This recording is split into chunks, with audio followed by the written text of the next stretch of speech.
ఏపీలో mega DSC ఇప్పుడు mega వివాదంగా మారింది. ఇది మెగా డిఎస్సి కాదు, మెగా స్కామ్ అని మాజీ సీఎం వైఎస్ జగన్ ప్రభుత్వంపై విమర్శలు గుప్పించారు. మంత్రి నారా లోకేష్ ను తొలగించి సిబిఐ విచారణకు ఆదేశించాలని డిమాండ్ చేశారు. ఆయన డిఎస్సిలో అవినీతి జరిగిపోయిందని సిగ్గుందా, లజ్జుందా, మాట్లాడే నైతిక హక్కు నీకుందా?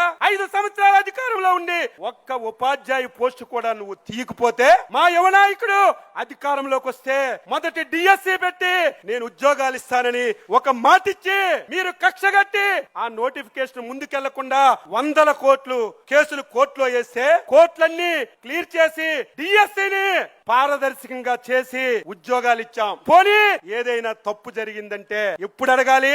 పరీక్ష జరిగినప్పుడు అడగాలి.